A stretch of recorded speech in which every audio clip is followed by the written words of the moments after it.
Please join with me in honoring our country with a Pledge of Allegiance. I pledge allegiance to the flag of the United States of America and to the republic for which it stands, one nation under God, indivisible, with liberty and justice for all. I'll offer the invocation this morning. Kind Father in heaven, we thank you for thy care and keeping through the night and for this day. Lord, help us to use this day and every day of our lives to see that thy will be done and to live our Rotary model of service above self. Lord, we ask for your blessings on each member of this club.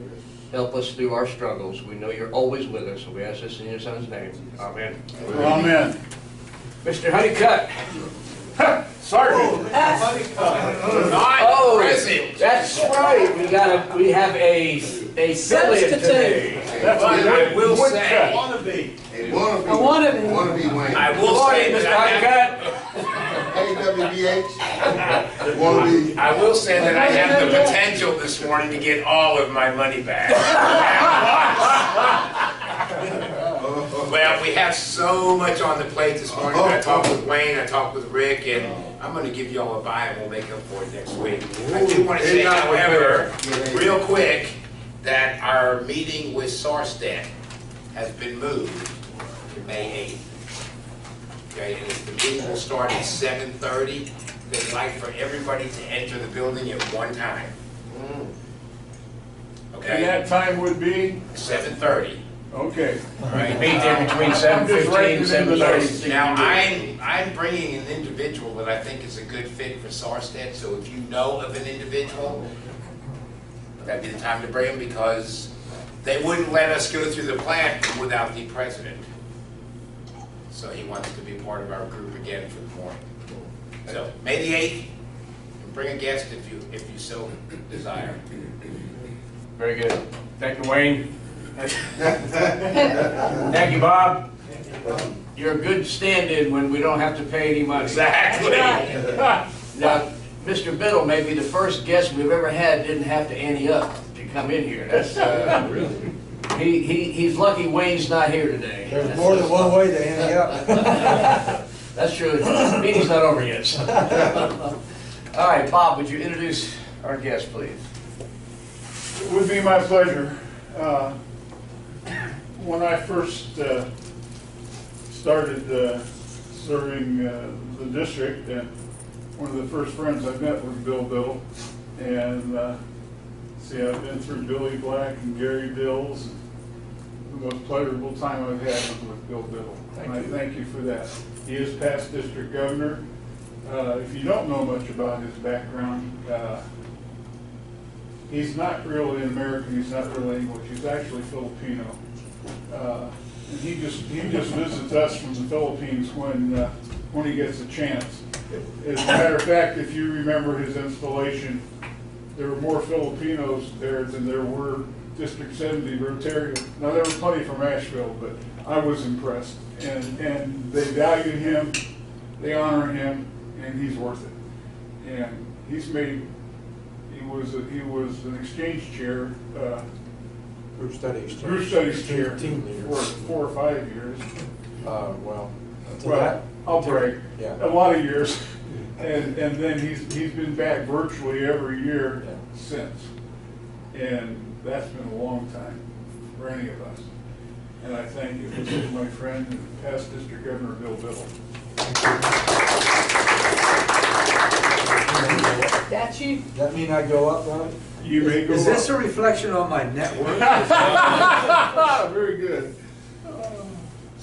And don't let the white hair fool you. The man can keep up with 14, 15, 16-year-olds like nobody's business. It's easy when you're drunk. Sounds like Riley. All right. Well, it's a privilege to be here this morning. I know you've got a full agenda, and I'm going to get right to the point. I'll be as succinct as possible. I try not to be verbose. Today's topic is obviously going to be about an upcoming wheelchair distribution to the Philippines. And this time it is a partnership, if you will, between District 7670, Live Boundless, and the Rotary Foundation itself. The three of us put our resources together, and we were able to take a few dollars and magnify them, multiply them, if you will, into the funds necessary to be able to afford the largest container of wheelchairs. The only catch was we had to raise the money. So that is what I do, is go around and try to talk to individuals and clubs, share with them what we're doing, and ask if folks can come alongside of us and help us in any way. Anything that folks can do, we appreciate it. To give you background, my first trip to the Philippines was February 2010. Since then, I've been back to the Philippines 8 times.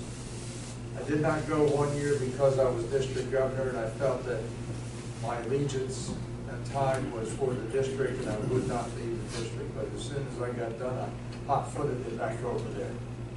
The Philippines is a third world country comprised of 7,104 islands, depending on whether it's high tide or not. And it is a country that is faced with abject poverty. When we've done our wheelchair distributions, we have people who've waited 8, 9, 10 years for a wheelchair. There are no funds for them to purchase mobility in most regards. Many Filipinos subsist on $2 to $3 a day, and none of us can relate to that. So it is a privilege and a blessing to be able to help folks in desperate need of mobility.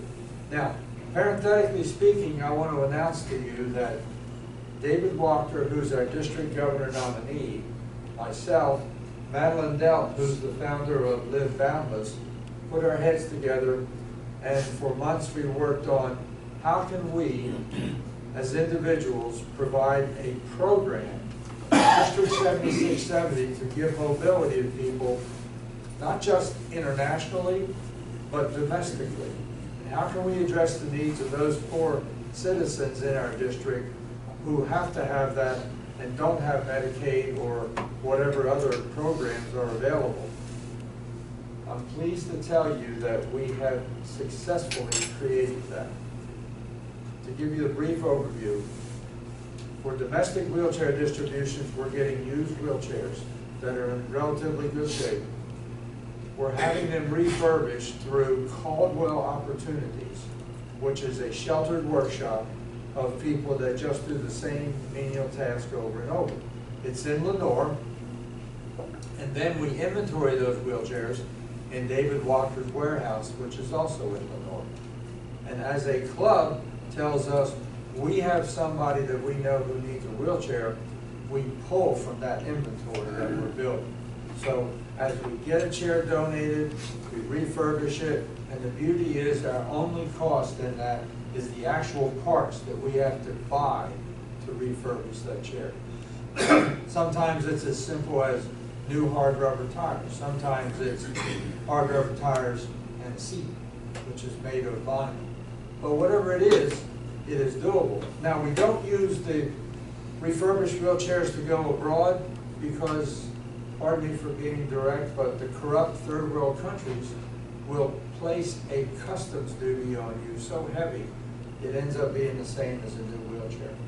So when we go abroad and we do international delivery, from the manufacturer, those wheelchairs are sent directly to the port of entry.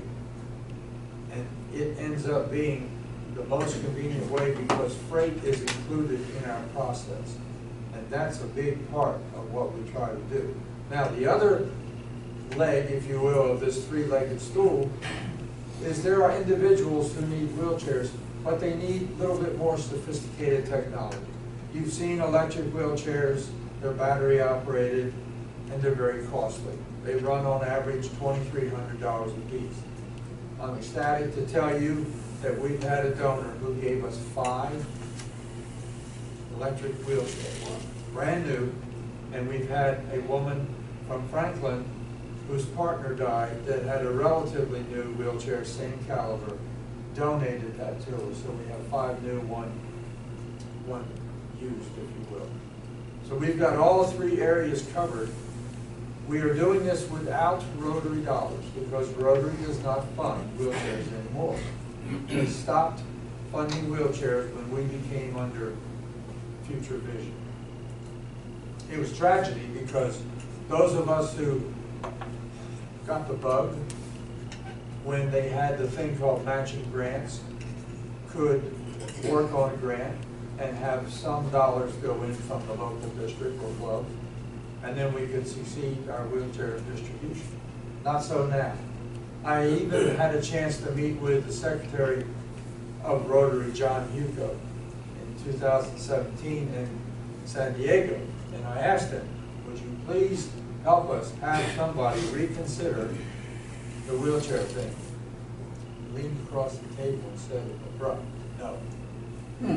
So I leaned back and said, "You've forgotten where you come from, haven't you?" Because you see, when people are in need, that's the only thing that will make their life well. You can't buy them a meal and have things get better. You can't give them a new book, doesn't matter. But mobility, where they can get from point A to point B, is priceless. You cannot believe the look on kids' face when you put them in a wheelchair. You cannot believe an 89-year-old grandmother who's waited 8.5 years for mobility. You pick her up and put her in that chair. Did you know that when you give mobility to an individual who needs it, that you have a positive impact on 7 people involved in their caretaking? So, case in point, with this wheelchair distribution coming up, it'll bring the total to, in that area of the Philippines, to 1,530. So if you multiply 1,530 times 8, you've got the recipient plus the 7. That's how many people have been touched by these efforts. And there's always a need greater than the inventory you have on hand. So if you'll allow me, I've got a brief presentation. I promise not to drag it out because, you know, it's just one of those things that speaks for itself. I've got some photographs that I've taken, put them on PowerPoint slides from the previous distributions and so forth. So this is a typical scene in downtown Manila, and this stuff right here is trash on the waterway. This are the shanties. These things right here are no longer mobile. People actually hunker down and live in these things. These shacks here, they live in as well. This is a makeshift shanty put together under the overpass of one of their roadways. They just get the scrap, they put it there, and that's where they live. They get evicted, they move, they rebuild, because they have to have a place to stay. There's obviously no running water, electricity, or climate control here. This gentleman here is in the Asheville Rotary Club, and this area is one of the places called barangays. They're like residential wards where folks live, and you can see with the clothes hanging out, the wires on the left side, that it's anything but pretty. The only thing I can't put in these slides is the smell that goes along with them, because poverty doesn't smell good. I think we all know that, no matter where we are. And this is one of the distributions we did. This man is an amputee. He had waited many years for a wheelchair, and he has his fresh new clothes to come receive that wheelchair in the City Hall of Quezon City. This little girl, also an amputee, was 10 years old. Her first name is Princess. I really fell for this young lady. She was so precious, and her mother came up to me and said, now she has less danger of the crutches slipping out from under her on floors, and we can push her around in the wheelchair and put her on the elevator. These 2 kids are twins. They have congenital disorder. They're 14 years old. Top of their head in my right hand, the bottom of their feet in my left. That's all the bigger they were. Their parents carried them around. This is the wife of the club president at the time. So I picked up Alan just before I put him in the wheelchair, and his father was beaming because he said, we don't have to carry them around anymore. We can take them places that we couldn't take them. This little guy here asked for a microphone after he got his wheelchair and sang a rap song in English about how grateful he was to get mobility. This little girl was 5 years old. It was on the first distribution I went to. I saw her with her mother, and I just fell for her. And I said to the mother, I'd like to pick her up. And she said, sure, please, go ahead. She was playing with the rotary pin on my collar. When she looked at me and I saw her eyes, I started to cry because I was so moved that this little girl, who's never going to walk again, was receiving the mobility she needed that day. We have to carry the wheelchairs in to places where we try to distribute them because we can't get vans and vehicles back in there. So we park on the street, we unload, and off we go to the distribution. Again, this is Ross Sloan with the guy, and this facility is called Child House. Excuse me. Child House is in Quezon City, Metro Manila, and is a residential treatment facility for Philippine indigent youth with a diagnosis of cancer. It is tragic when you see this whole place, and only people there have the terminal disease of cancer. This guy was in an accident on his way there, and they put this brace on him because it was a pretty bad accident. Now, I thought he's kind of like giving double emphasis to the need of mobility. And this is after we did the wheelchair distribution, and these kids in their wheelchairs, because you see the medication they're on plus the disease saps their strength. They get to a point where they can't move around. And the staff was elated to know that we were providing wheelchairs. This right here says that it doesn't matter where I live, what kind of car I drive, where I work, or the house I live in. It matters that I made a difference in the life of a child. And it was something that touched me, so I thought I'd put that up in the presentation. And we go to shanties in the slums, and we go right past cages of, in this case, a dog on the left, a pig on the right. You never live till you smell pig urine and dog feces in the same hot area. It'll literally burn your eyes. And these two roosters landed on the roof next to me, and I about jumped out of my shoes. I thought, well, I'll get a picture of that. This woman, 38 years old, a mother of 4, is wearing long pants. Everybody else would typically wear shorts, but she wore long pants because there are rat bites on her legs because she can't get out of the way. The place where she lived is deplorable. She was so elated to get that wheelchair that day. This little girl was in a place about 6.5 hours south of Manila. He is a member, the guy in the blue shirt, of the Rotary Club of Lucena City. And he was elated to put her in that because his club sponsored this little girl. This is our team and the team from Quezon City with their wheelchairs lined up. And as you can see, they're all numbered because they are sized to the individual recipients. Qualification and certification is done before we go, so we know exactly how many size A, B, C, D to distribute. Each child or each person receives a certificate. That certificate is registered with the Wheelchair Foundation, a photograph is made, and that way we have accountability to the Wheelchair Foundation that the proper people receive their chair. This guy had waited, I can't remember how long it was, but ever since he was a small boy. And it was amazing that he was getting his wheelchair that day to take the burden off of his parents and caretakers. This little guy, you can see the safety strap in front of him because when the kids are small, sometimes they slide down, the safety strap stops them. And what's interesting is as the child grows, that wheelchair can be given to somebody else and he can receive a little larger wheelchair. So the wheelchair doesn't go away. And this is elation plus. He was so overjoyed to get this wheelchair. I can't tell you how great that experience was.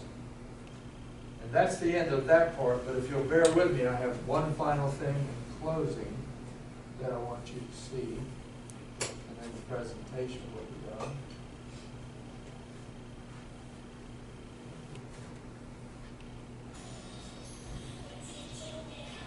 This is the kids who got their wheelchairs singing a song of gratification to it. not too good of quality sound, is it?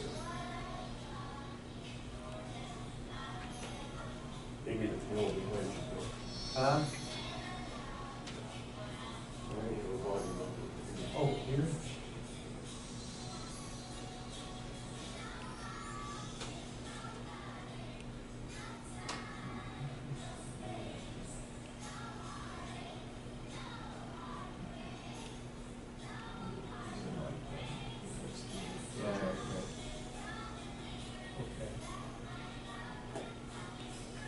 Okay, that's okay. Now, while they're singing, you notice that a lot of them don't have their hair.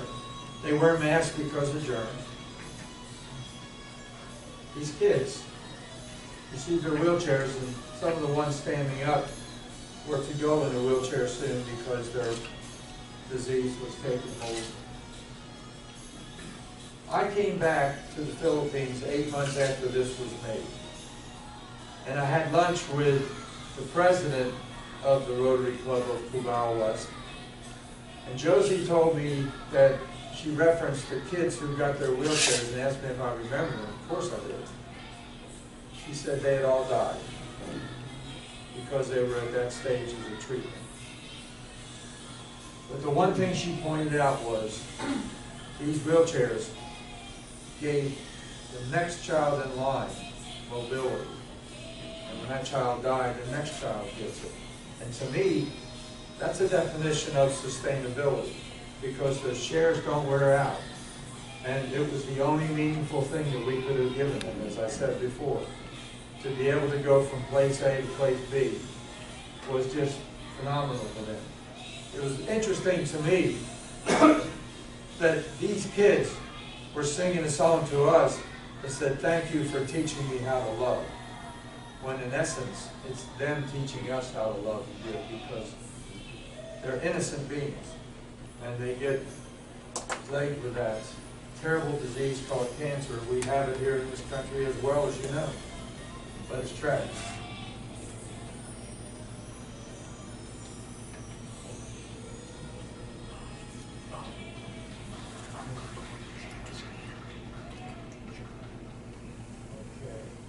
So,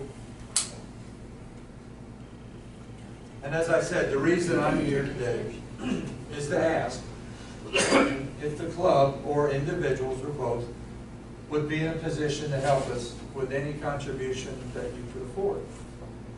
We have a total nut to crack of a little bit over $49,000. We have raised to date $44,200. So we're that close. And we still need it, because the cost of getting the wheelchairs in, the ordering them and everything, it just adds up. And each distribution takes us a full year or sometimes more to get the funds together so we can do that. So we're on the verge of having our total amount. And if you as a club were able to help us and participate, we would be ever grateful. Now I'll say that what we do when we go is we take a photograph. And if it was the club that gave a donation, we would have the child who received a wheelchair or chairs smile with a sign that says, "Thank you, Rotary Club Hickory Sunrise."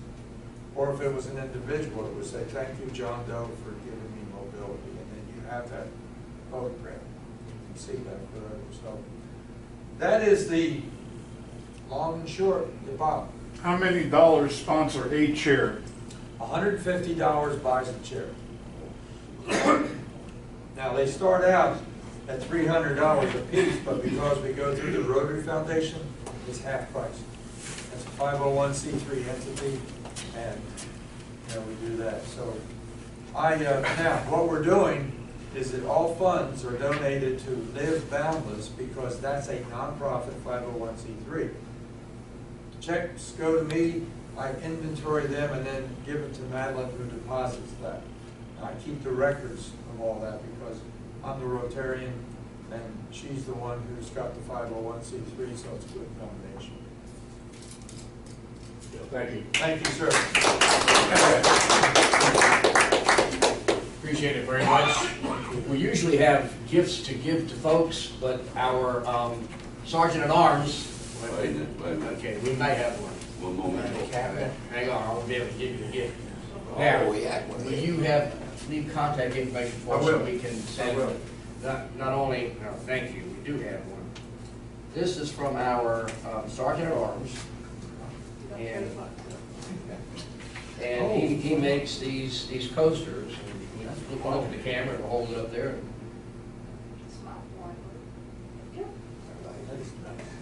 And we do thank you. I know some individuals may be interested as well, and as a club, we will discuss what we can do. And you leave us contact. Thank you. Timeline? Thank you. Timeline? Well, sooner is always better.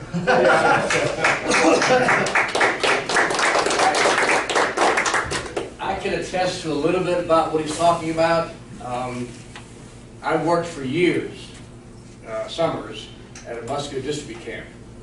And each counselor takes care of a child. And the one kid I had for a couple of years, Jay was his name, he was real tiny when I started with him, and 4 or 5 years later, it gets bigger and bigger and bigger. And wheeling wheelchairs through the woods and camp and everything like that. And one counselor picked up a little kid and actually put him on his shoulders to walk him to the dining hall. And Jay says to me, "Can you do that for me?" I said, "Okay." So I picked Jay up. I couldn't get him on my shoulders, this is too big. But he wrapped his arms around my neck and his legs around here. And I got about 3/4 of the way to the dining hall, and I couldn't go any further. I mean, it's all dead weight. He couldn't lift himself up. Muscular dystrophy, he can't. And I was just about to sit down and say, "I'm going to get the chair," when he said, "Now I know what it feels like to walk." Oh, You kept walking. So I couldn't stop. The mobility, just that one little thing, that would be helpful. So please consider, as individuals, our finance committee will meet, talk, and come back with a suggestion, hopefully next week, and we'll discuss it. Bill, we'll be in touch. Thank you very much. Bless you. This is something, Rick, that we did as an early club. I remember the red wheelchairs. Yeah. That's exactly what we used to be able to do years and years ago. And I don't think the price has changed that much. No. No, that's, Since then. And we used to get pictures back. Yeah, When yeah. they got the chairs. So, we're gonna follow protocol and procedure. Sure. So the club, we'll talk, but we will get back to you. Do you want me to put it in a Google Doc to send to the committee? Yeah, please, please. And I see the Philippines, is important to me because some of you know that my daughter-in-law is from the Philippines. And my grandchildren are half Filipino and half Italian. I call them Philippians. that's a book in the Which Bible. book? Well, so do you always go to Manila? No, this is the first time for Manila. Quezon City was the closest we got. But interesting story, on my first distribution, we went to Angeles City, which is where Clark Air Base was, because it's closed now. And that's where I was stationed. And we distributed wheelchairs to 2 venues. So while we were there, the Rotarians said, "We'd like the wheelchair team to introduce themselves." And I looked at Frank Dean and said, "I want to go last." He said, "Sure." So we all introduced ourselves, and I went up. And because I was able to speak enough Tagalog, I said to them in their language, "I was stationed at Clark many years ago. Today I've returned to help give mobility to poor citizens." They went bonkers. They started screaming and yelling. They mobbed me. They grabbed a hold of me, and this one woman was tearful. She said, "You came back." And I said, "Well, I'm glad I did." Yeah, I just wanted to know how it's changed since Clark was there and down Mactan Island, Cebu City, that area. Well, Cebu it's grown, and it's similar to what it was. There's construction like you wouldn't believe. That place is booming. And in Manila, they filled the bay in, they've got reclaimed land, they're putting big high-rise condominiums and hotels and all of that, but they have growth exponentially. It's hard to believe what they're doing. But poverty is the big thing. You know, and the only way they're going to get help is for somebody to come along and say, I know I can't change the world, but I can change my world. And we do it one person at a time. Amen. Thank you, Bill, for what you're doing. Thank you, And sir. take our gratitude to the other organizations and let them know we appreciate everything that We we're will. doing. Thank you. I'm sure we'll be part of it in some fashion. Did you mention that she's Miss Wheelchair America? I didn't. She's Miss Wheelchair USA, and Madeline was my keynote speaker last year at district conference. Madeline was in an auto accident at age 10. She was rendered with a spinal injury and she can't walk. And if you ever meet Madeline Delp, I'm promising you, you're going to instantaneously fall in love with this lady. She just beams and has this aura about her and has this attitude. Live Boundless is her organization designed to give people with disabilities an opportunity to rise above their challenges. And it's not just wheelchairs, but that's the main focus. We do prosthetics. If a person has a lower limb, we'll fund prosthetics. And if a child has autism, you know, that's a challenge for a disabled child. We do that. So we're not stopping at just wheelchairs, but that seems to be the biggest need. I cannot read my handwriting. It says Philippines wheelchair something. Distribution? Distribution, thank you. Could read my own handwriting. There you go. Thank you again. Bob, Rick's got something to say. okay? Richard, is that your spokesperson? It is today, yes. Your mouthpiece. That's his Charlie McCarthy. We, Richard, myself, Kenny, Steve, and Doc have challenged the club to buy chairs. And And G. as individuals. So this half of the room has challenged Yeah. Oh. that half of the room. I'll be your challenge. All right. And I think, Jenny, in your email, what you could put is for the club, Yeah, do right. something, but also individuals have been challenged. So how And many it might be do we one or have? the other, but, We got Three. We got three back here. Because Cheers. we're gonna do one, y'all gonna do Yeah. one, and y'all. Yeah, correct. Wow. So, You doing it here for wheelchairs? so the west end's good for 3 chairs. That's right. What's up with the east end? Yeah. I'll do one chair on my own. Ooh. Oh, okay. Quattro. And 5, Rayoni and I will split one. 6. All right. So that answers the east end for you. Don't make So, Bill, we will be helping. Make sure you leave contact information with Ryan Who Oliver. you count I've on? got You it. got, okay, that's wonderful. And they're 150? Yes, sir. I have a few announcements and things I want to share. Anybody have anything before Jenny? Go ahead. Ryla was awesome. We sent 2 kids. Hickory, one of the lunch groups sent a young lady from Hickory High, whose little brother's at Viewmont. She's a Viewmont kid. Our kids represented us very well. Next year, we already have the space rented, spoken for, etc. The venue is very nice from the standpoint of the things the kids can do. They've got ropes, they've got towers, they've got climbing walls. They have archery. I learned how to play disc golf. All the kids, old and young, had a blast. And they did a walk of courage, which was very, very impressive, where the kids could kind of share some of the challenges that they've had. And the thing I said to them was, a lot of people think that if you are successful and you are a leader, that you've had some kind of charmed life. But a lot of the mentors got up and shared some of their own struggles, and so they got to see that as a peer group, lots of people are dealing with lots of different issues, but they also got to hear from adults that were willing to say, you know, here's my story, and it wasn't charmed, and there were lots of obstacles that I overcame. So I think it was good that they heard both from peers and from folks who have been successful, that just because of your station in life and whatever obstacles you've had to overcome, you can still be whatever it is you want to be.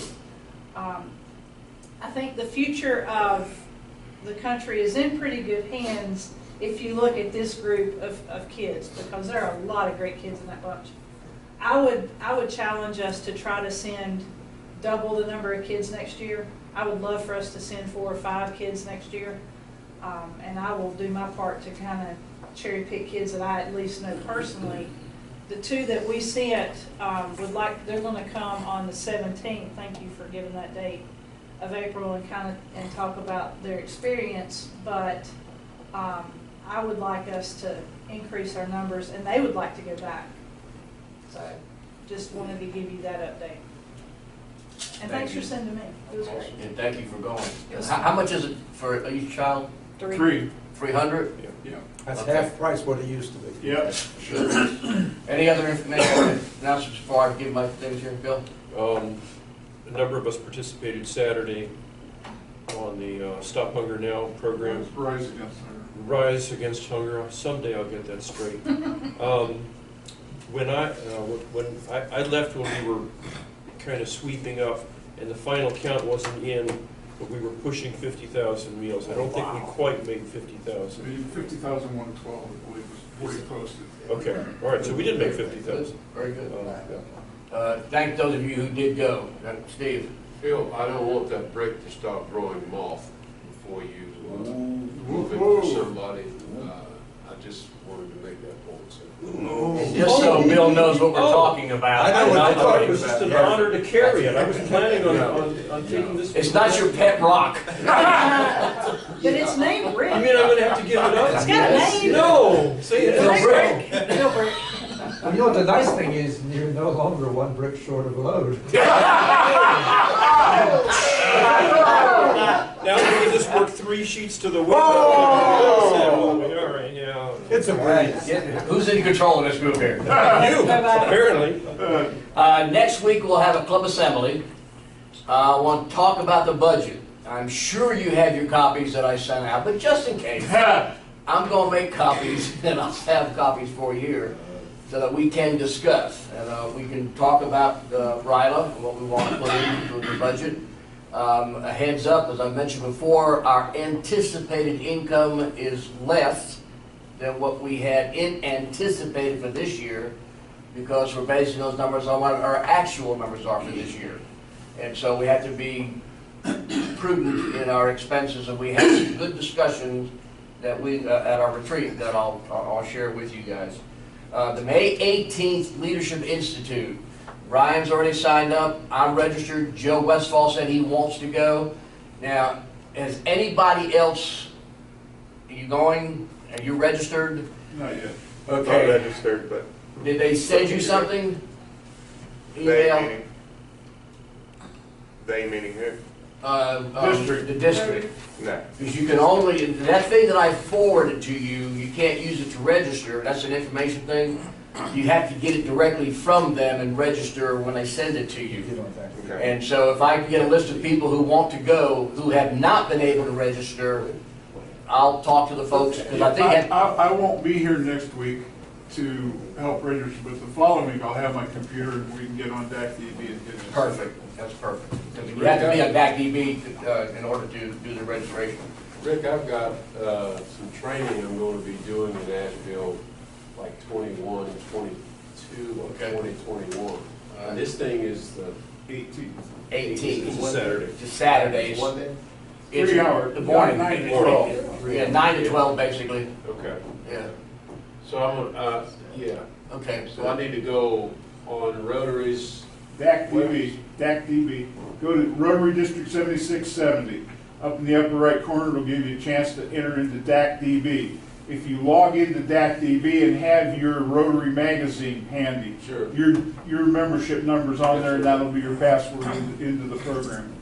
It is not as hard to navigate as I thought it was, because years ago, I told Bob this, years ago, a couple years ago, Bob did a DATDB thing, where I fell asleep halfway through it. I mean, it was so complicated, I didn't know what was going on.